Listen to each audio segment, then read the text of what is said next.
좀 인사를 나누십시다. 반갑습니다 하고 잘 오셨습니다. 은혜 많이 받으세요. 우리 이청도 너무너무 반가워요. 네, 할렐루야. 여러분, 오늘 우리 시대에 진실함의 가치의 우선순위가 어디쯤 있다라고 그렇게 생각이 드십니까? 존 번연의 철로 역정을 보면은 번영의 시장에서, 세상을 대변하는 번영의 시장에서 한 사람이 순교를 당합니다. 누군지 아십니까?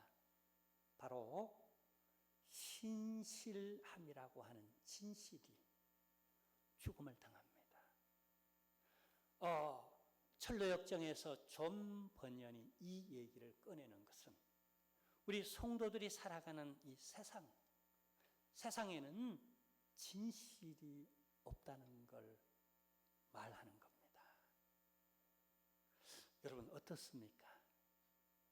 지난 한 주간 동안 세상 살면서 믿을 만한, 저 사람이라면 100% 내가 믿을 만한 사람이다라고 하는 바로 그 사람 만나보셨습니까? 그런 일 경험해 보셨습니까? 근데 존 번연은 꿈깨라고 전달합니다. 없다는 거예요. 그러면 우리는 어디서 이 신실함, 진실을 만날 수 있을까요? 미국 여론조사 퓨 리서치 센터, 이 퓨 리서치 센터에서 국제적 설문조사를 하나 했습니다. 2021년도에 했는데요. 주요 선진국 17개 국 성인들을 대상으로 설문조사를 했어요. 그 내용이 뭐냐면요. 무엇이 삶을 의미 있게 만드는가? 우선순위. 당신의 삶을 가장 의미 있게 만드는 우선순위에 대해서 물었어요. 근데 대부분의 국가에서 제1 우선순위가 무엇으로 나타나는지 아세요? 가족. 다 가족을 위하여. 우리 사나이 대장부들이 어디 가서 당장 집어치우고 싶지만, 사표를 당장 던지고 싶지만 그 비굴함도 끝까지 참아내며 내 가족 지켜야지, 먹여 살려야지, 공부시켜야지. 그게 주요 17개국 그 선진국들 사람들의 일반적 삶의 의미의 우선순위, 가족이랍니다. 근데 그 가운데서 특이한 한 나라가 있었어요. 가족이 세 번째로 밀려났어요. 대한민국이랍니다. 그 특이한 나라. 두 번째가 뭔지 아세요? 건강이라고 합니다. 그러면 첫 번째는 뭘까요? 물질적 풍요랍니다. 젊을수록 더 이러한 삶의 의미의 우선순위, 가족이 세 번째로 밀려나고, 심지어 자신의 건강마저도 두 번째로 밀려나고, 물질, 내가 돈을 많이 벌어야 되겠다. 그게 최우선 순위랍니다, 지금. 저는 미국에서 잠깐 그 시간 나는 그 시간에 한국 상황들을 제가 이렇게 살펴봤어요.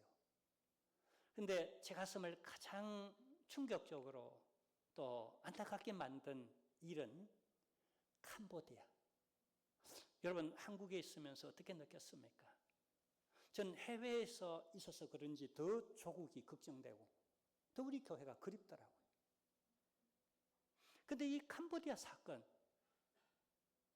보세요. 참 안타까운 것은 가해자들도 대부분 우리나라 사람, 그것도 20대, 30대라는 거예요. 그 피해자들도 대부분 20대, 30대라는 거예요. 우리의 젊은이, 우리 자녀들이 아니겠습니까? 우리가 그들을 우선 판단하고 손가락질하기 이전에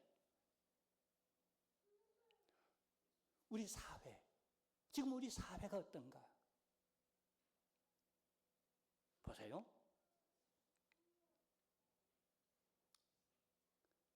인플레이션, 특히 부동산의 인플레이션. 이 젊은이들의 삶의 우선순위, 가장 원하는 의미가 물질적 풍요인데, 근데 내가 갖고 싶은 것이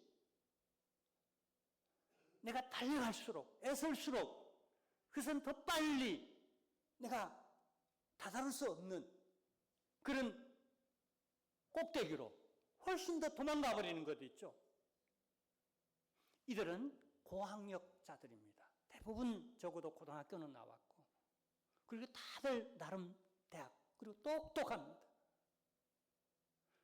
근데 내가 원하는 바 충족될 만한 그런 알바비를 안 줘요.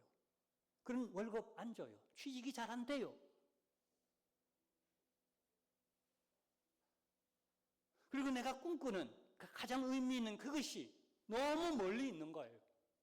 이런 상황 속에서 고액을 준다는데, 잘만 하면 적어도 한 달에 1,000만 원 이상은 준다는데, 심지어는 몇 천만 원까지 준다는데 유혹 안 당하겠습니까? 여러분 보세요. 이런 환경이라면 우리의 개념과 세계관이 이렇다면 지금 당장 그들을 잡아 사형시키든 어떻게 한다고 해서 그게 뿌리 뽑히겠습니까? 하나의 현상인데, 본질적 문제는 보다 밑에 뿌리에 있는데, 우리 사회의 인식이 가장 인생에 의미 있는 가치가 뭔가? 물질인 이상, 이런 구조는 뿌리 뽑히지 않지 않겠습니까?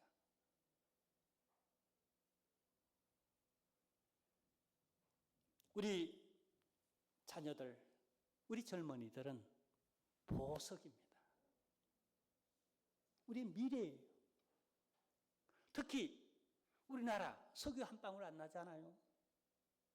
무슨 금광이 어디 있습니까? 우리의 금광은, 금맥은 젊은이들이에요. 보석이에요. 보석이 되도록 우리 사회 시스템적으로, 또 우리 기성세대가 뭔가 좀 본을 보인다거나 우리의 역할을 잘 감당했으면 너무나 좋겠다는 마음이 듭니다. 제가 종로 보석 가게에 간 적이 있어요. 제 결혼할 때. 딱 한 번 처음으로 가봤습니다. 그 이후 한 번도 못 가봤는데요. 근데 거기 가서 제가 깜짝 놀란 게 있습니다. 보석이 그렇게 많은 줄 몰랐습니다. 근데 내 거는 하나도 없어요. 비싼 대가를 치르고 사야 돼요. 근데 그렇게 많아도 제 눈에 들어오는 것은 딱 두 가지였어요. 하나는 반짝반짝 빛나는 보석, 또 하나는 덜 빛나는 보석. 저는 당연히 반짝반짝 빛나는 이 보석이 진짜 보석인 줄 알았어요. 근데 그건 큐빅이라고 하더라고요. 우리 아마 저처럼 큐빅이 뭔지 잘 모르는 분들을 위해서 제가 설명하면, 큐빅이라는 것은 가짜 보석. 근데 더 빛나요. 반짝반짝하고 더 빛나요. 겉은 또 화려해요. 근데 진짜 보석은요, 약간 그친 듯하게 보이게, 우리 같이 초보자에게는 덜 빛나 보여요. 어쩌면 현상학적으로, 외면적으로 눈에 보이기에 보석이 있고요. 어쩌면 그것은 우리가 의미 있다고 생각하는 세 번째 물질적 풍요일 겁니다. 그러나 진짜 보석은 건강이 아닐까요? 혹은 가족이 아닐까요? 신앙적으로 말하면 오늘 주제인데요. 뭔가 또 다른 내면적, 이런 것들이 보이는 어떤 외면적이라면 보이지 않는 곳에 진짜 보석이 있는 게 아닐까요? 다만 지금 환하게 큐빅처럼 화려한 그런 불빛은 내지 못할지라도 어쩌면 원석 속에 있는 그 가치, 숨겨진 그 가치, 돈이 없어서 큰 보석은 내가 결혼 예물로 살 수 없었지만 그렇다고 큐빅은 살 수 없지 않습니까? 작더라도 좀 거칠어 보이더라도 진짜 백이 그걸 전달해 드리지 않겠습니까? 우리가 주님 앞에 보일 수 있는 마음, 그건 우리 외면이 아닌 내면 안에 있는 진짜 보석 같은 마음 말입니다. 그걸 주님 앞에 반짝반짝 빛나는 그것이 오늘 우리의 경배의 진정한 예물이 아니겠어요? 내 마음 속에 보석처럼 원석처럼 빛나는 가짜 믿음이 아닌 진짜 백이 그 경건한 그 마음 말이에요. 오늘 성경은 바로 이 젊은이, 이런 마음을 가진 한 젊은이를 소개하고 있습니다. 그 이름 바로 나다나엘. 여러분, 이 나다나엘의 이름의 의미가 무엇인지 아세요? 우리가 다 칭찬받기를 원합니다. 내 업적을 통하여, 내가 많이 아는 걸 통하여, 내가 잘난 것을 통하여서, 혹은 자식 자랑하고, 혹은 힘 자랑하고요. 심지어 자랑할 것 없으면 야, 너 몇 살이야? 하고 내 나이 자랑을 하기도 하고요. 그리고 우리는 인정받고 칭찬받기를 원합니다. 근데 진짜 칭찬은요, 우리 주님으로부터 인정받고 칭찬받는 것이 아니겠습니까? 여러분, 우리 젊은이들, 그게 진짜 의미가 아니겠어요? 좀 물질은 적게 벌더라도, 내가 좀 작은 차를 타고 다닐지라도, 야, 네가 진짜다, 야. 너 같은 사람 없어. 주님으로부터 인정받고 칭찬받는 그런 우리 자녀들 여러분 되시기를 주님의 이름으로 축원합니다. 할렐루야. 근데요, 이 나다나엘 어떻게 주님으로부터 이런 칭찬을 받는가?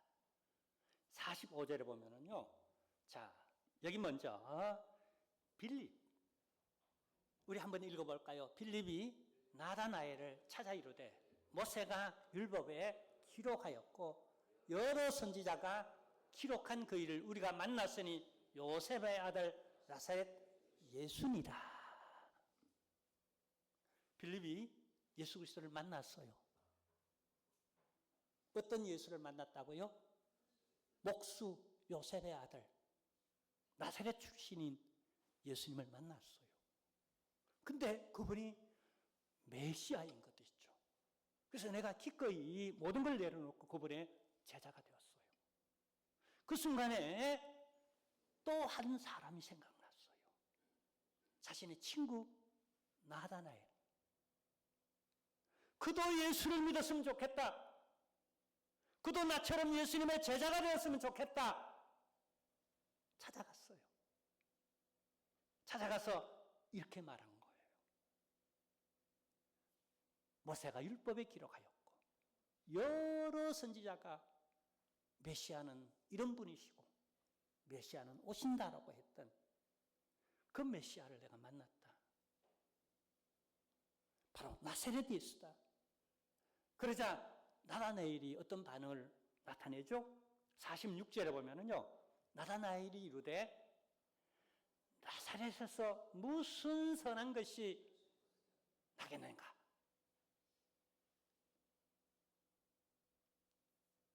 예, 이렇게 말해요. 자, 이 말 속에는요, 두 가지 의미가 담겨 있습니다. 우리가 두 가지 어떤 여러분 정보를 제공받는데, 하나는 당시 나사렛이라고 하는 그런 지역이 갖고 있는 가치 혹은 기대, 이런 것들이 너무 낮았다는 겁니다. 아니, 거기서 무슨 선한 것이 나겠는가? 요즘 우리 식으로 쉽게 말하면 그 집안에서 무슨 선한 것이 나겠는가? 부모를 봐라. 부모 꼴이 저게 뭐냐? 중독자가 아니냐? 저렇게 신앙도 없는데 저 집안에서 무슨 그냥 인재가 나겠는가? 혹은 이쪽 출신의 사람, 거기서 무슨 인재가 나겠는가? 혹은 그 대학, 그런 대학에서 무슨 선한 것이 나겠는가? 대단한 것이 나겠는가? No. 근데 여러분, 이런 것이 아무것도 아니다라는 걸 보여주고 있는 거예요, 지금. 혹 어떤 지역, 혹 어떤 사람에 대한 이런 생각을 갖고 있다면은 no. 그 생각이 틀릴 수가 있다는 겁니다. 또 하나는 이것이 당신의 사회적 편견이었다는 겁니다. 그래서 편견은 잘못된 것이라는 걸 보여주고 있다는 거예요. 자, 99% 만약에 나사렛에서 그런 성향, 그런 경향, 그런 통계가 있다 손 치더라도 여러분, 이러한 편견을 가지면 안 된다는 걸 보여줍니다. 1%의 가능성만 있다 하더라도, 아니, 0%의 가능성이 없어 보인다 손 치더라도 우린 인간적 판단으로 함부로 그 통계를 신뢰하고 믿고 그 통계대로 말해서는 안 된다는 겁니다. 왜냐하면 그곳에서 기적이 일어나니까요. 그 죄 많은 곳에서 가장 큰 은혜가 임하는 거니까요. 우리가 섣불리 저 사람은 예수 안 믿을 거야. 저 사람은 교회 나와도 오히려 교회 욕보일 거야. 악을 끼칠 거야. 이런 편견들 깨시기를 바랍니다. 하나님이 역사하면 됩니다. 우리 주님이 역사하면 됩니다. 어떤 사람도 변화됩니다. 예수 믿기만 하면 구원 받습니다. 할렐루야. 자, 이 나다나엘 괜찮은 사람이에요. 근데 사회적 이런 편견과 이런 상식, 이런 통계, 이런 범주를 그도 벗어나지 못하고 있다는 거예요. 우리 모두가 그렇지 않습니까? 그래서 우리는 보다 겸손해질 필요가 있고요. 그래서 우리는 보다 고개를 숙이고 성경을 읽으며 하나님이 어떻게 보시는가? 하나님의 관점. 예수님이 어떻게 말하시는가? 그 말씀에 의존할 필요가 있다는 거예요. 우리가 갖고 있는 모든 선지식들이 틀릴 수가 있다는 거예요. 어떤 편견에 치우칠 수 있는 가능성이 있다는 것에 우리가 어떤 인정을 한다면 우리는 보다 겸손해질 필요가 있다는 거예요. 근데 이 나다나엘에게 빌립이 무슨 더 할 말이 없었어요. 이런 생각을 갖고 있는데 우리가 어떻게 더 해볼 수가 없어요. 그가 해볼 수 있는 것 딱 하나뿐이었어요. 그게 뭐죠? 와보라. 네가 와서 한번 네가 만나보라는 거예요. 네가 한번 보라는 거예요. 그래서 믿고 나온 게 아니에요. 세상은 누가 죽어버렸어요? 신실이가 죽어버렸어요. 믿을 세상이 아니라는 거예요. 세상에서는 누구도 믿을 세상이 아니에요. 못 믿는 거예요. 네가 와서 보라. 친구라도. 빌립은 서로 간에 나다나엘과 서로 신실한 그 친구 관계였죠. 그렇지만 그의 말을 못 믿겠어요. 100%못 믿겠어요. 그러니까 할 수 있는 방법은 하나뿐이었어요. 네가 와서 네가 한번 네 눈으로 한번 보라. 근데 왔어요. 이 오는 게 중요해요. 왔다니까요. 그냥 오래요. 막 오래요. 그냥 무조건 오래요. 그냥 한번 네가 와봐. 그냥 그렇게 강권한 거예요. 근데 왔어요. 예수님이 그 순간에 이 나다나엘을 어떻게 핸들링, 다루기 시작했어요.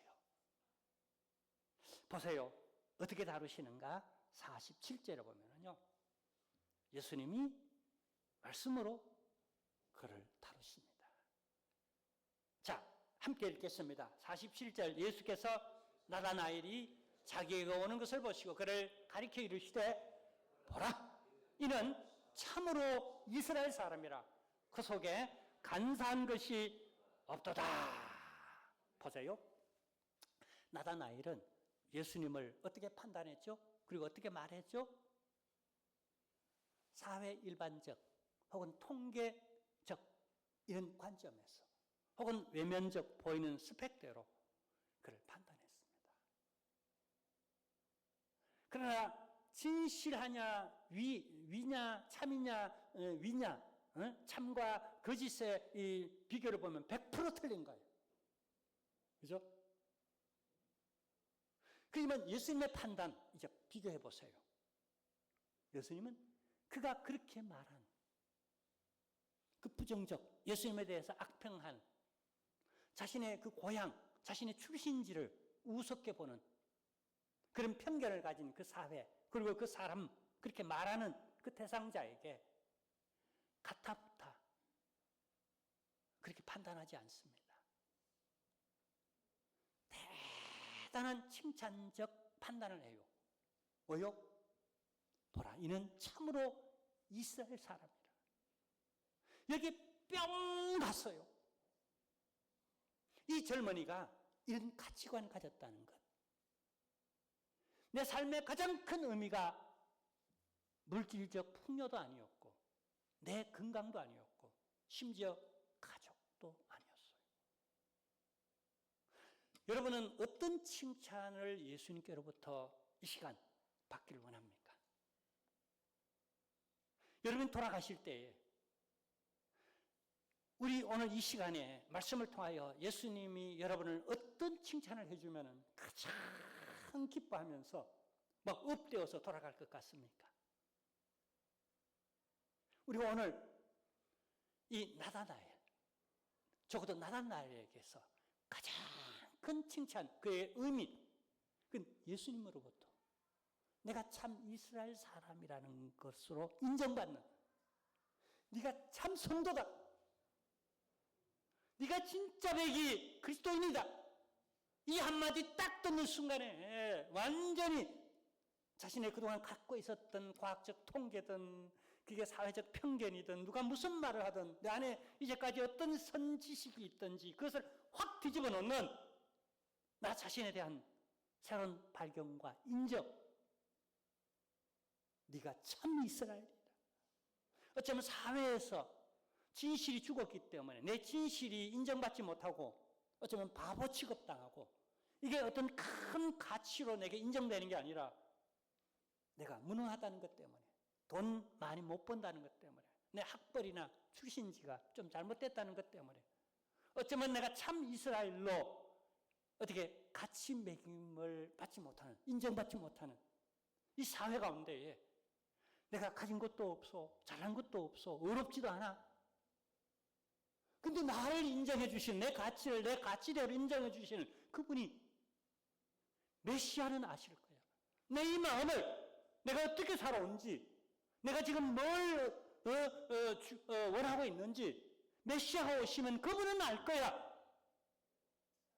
그렇게 오래오래동안 무화과 나무 아래에 앉아 있었어요. 많은 비난을 받아가며.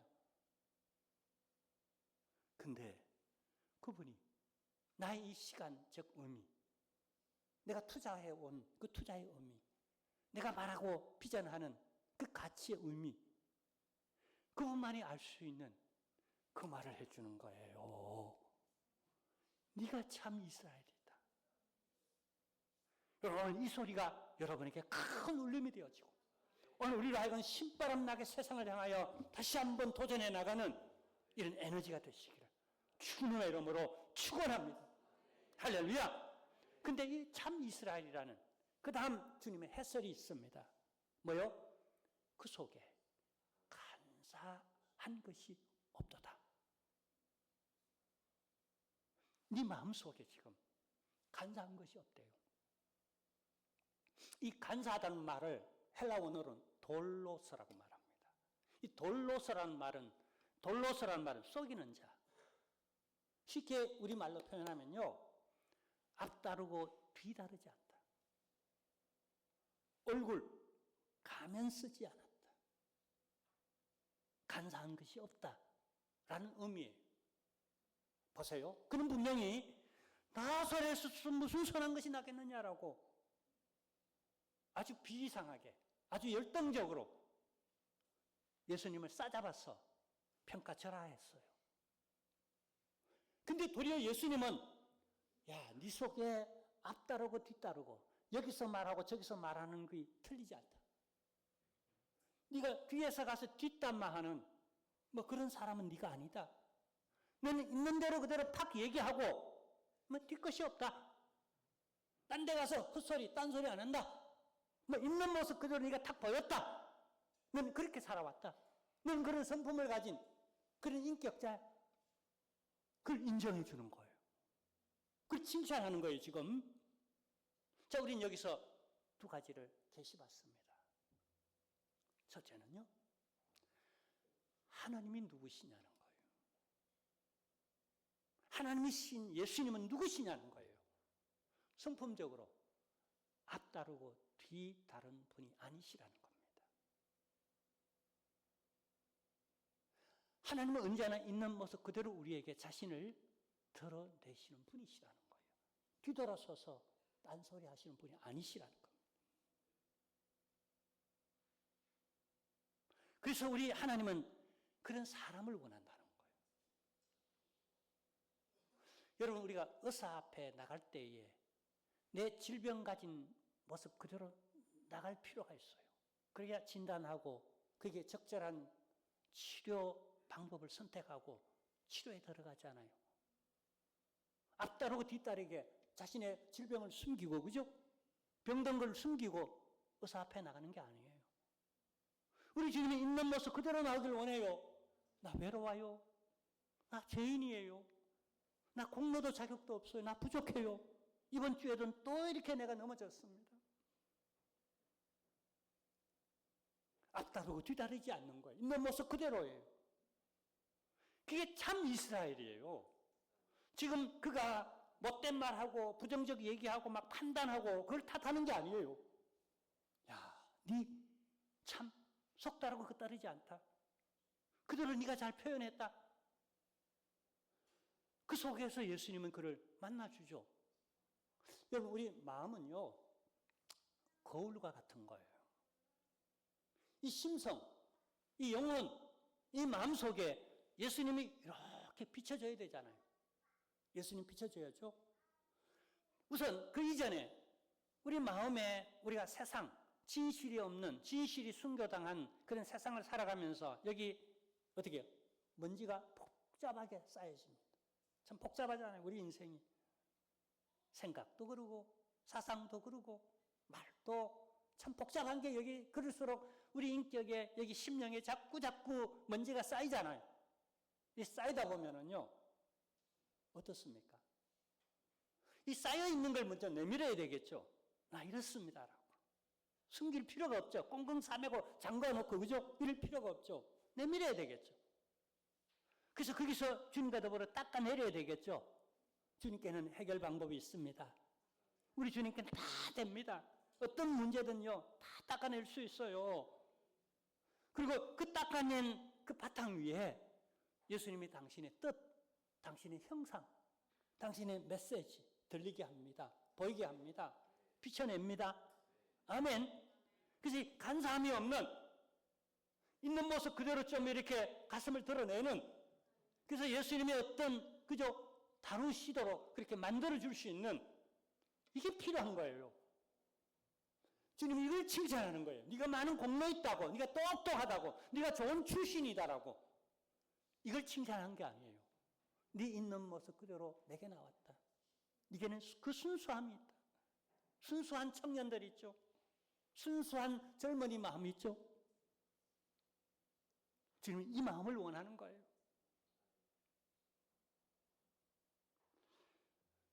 본래부터 우리 하나님은 사무엘상 16장 7절에 보면 구약의 하나님을 이렇게 자기 계시를 하셨어요.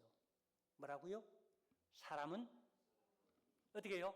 외모를 보거니와 나 여호와는 중심을 보느니라 라고 말씀하셨어요. 이런 구약의 대표적 두 인물이 있었어요. 한 사람은 사울 왕이었고 또 한 사람은 다윗 왕이었어요. 사울은 기득권을 다 가졌어요. 출중한 외모에다가 힘도 셌어요. 나름 인격도 있었고 그도 나름 선지자였어요. 그래서 왕이었어요.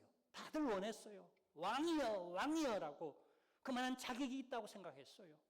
그때 하나님은 중심을 보셨어요. 너 왕제가 못돼. 스펙은 그러거니와 네 모습은 화려하지만은 사람은 네가 왕감이라고 존경하지만은 내가 너 속을 볼 때 너 그렇지 못해. 안타까워하셨어요. 근데 다윗을 봤어요. 초라해요. 목동이에요. 배운 것도 없어요.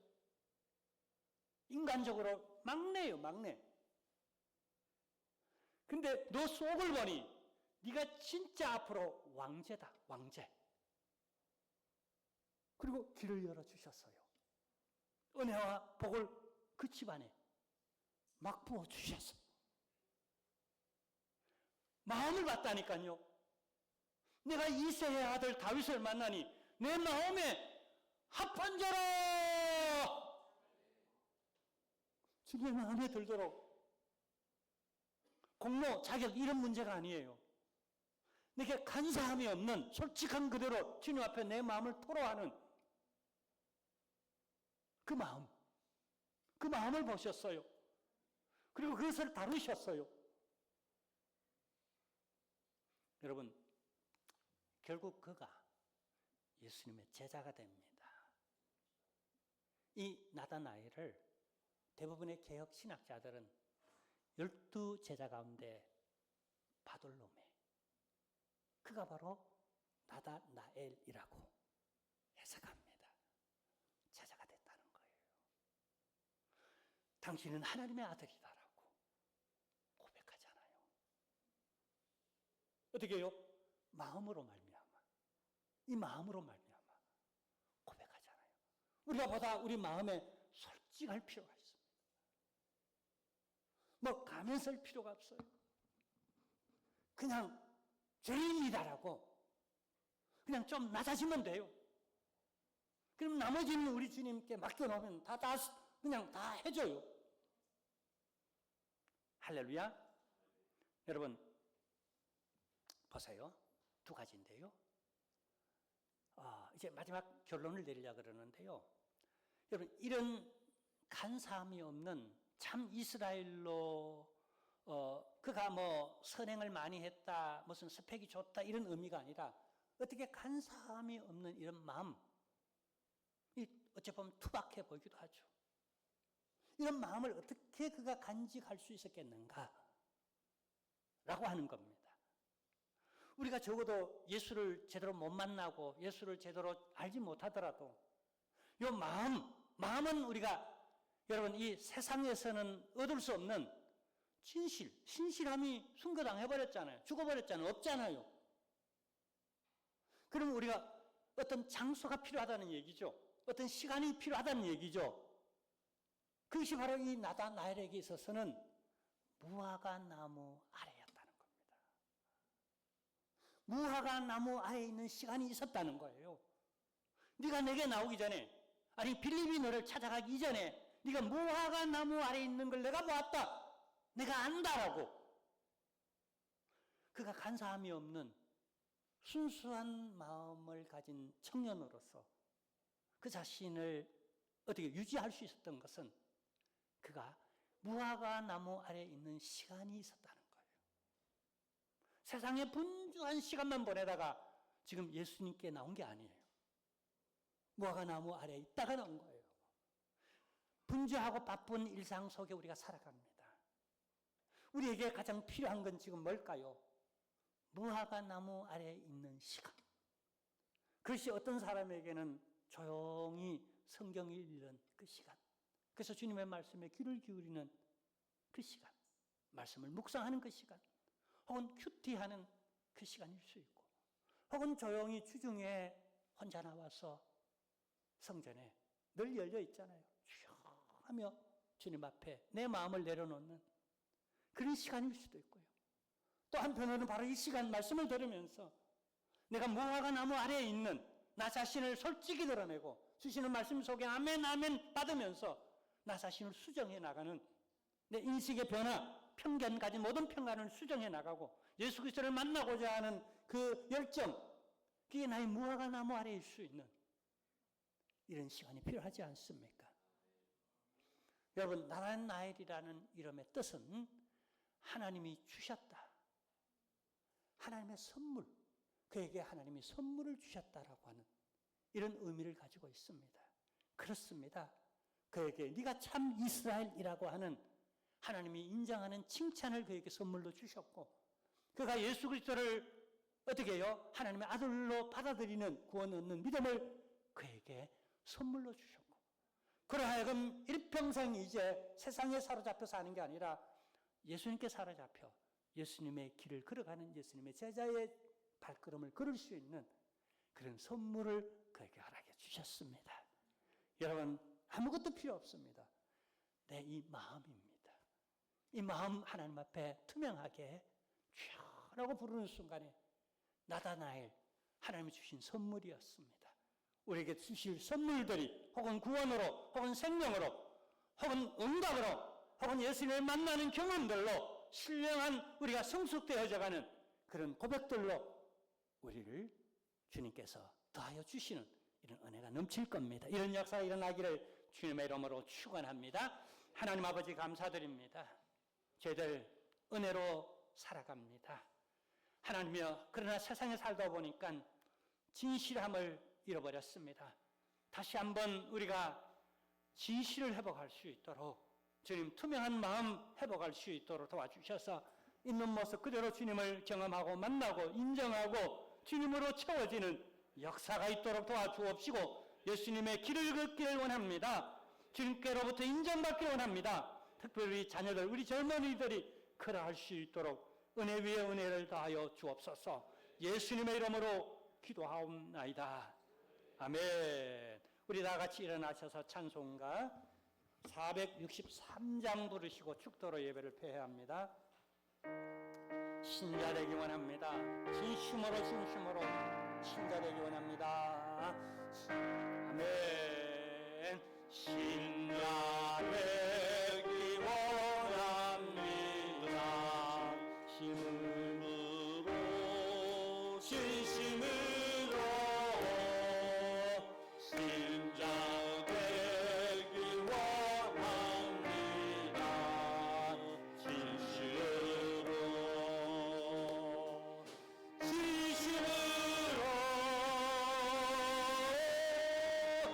진심으로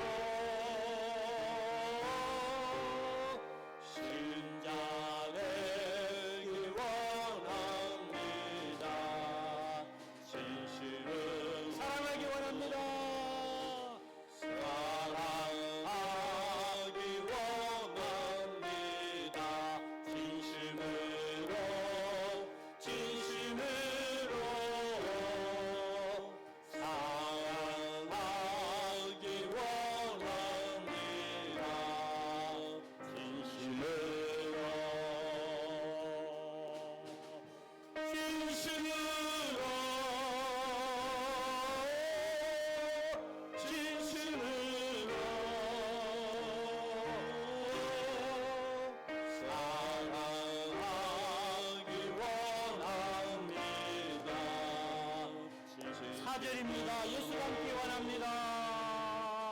예수 닮기 원합니다. 진심으로 예수 닮기 원합니다. 진심으로 진심으로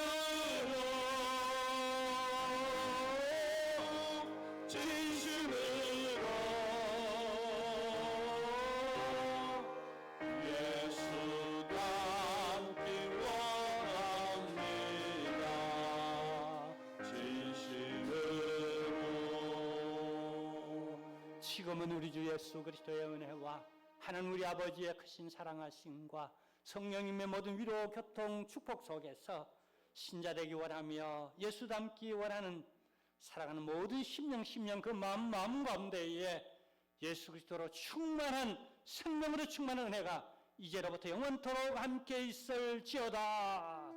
아멘. 할렐루야. 아멘.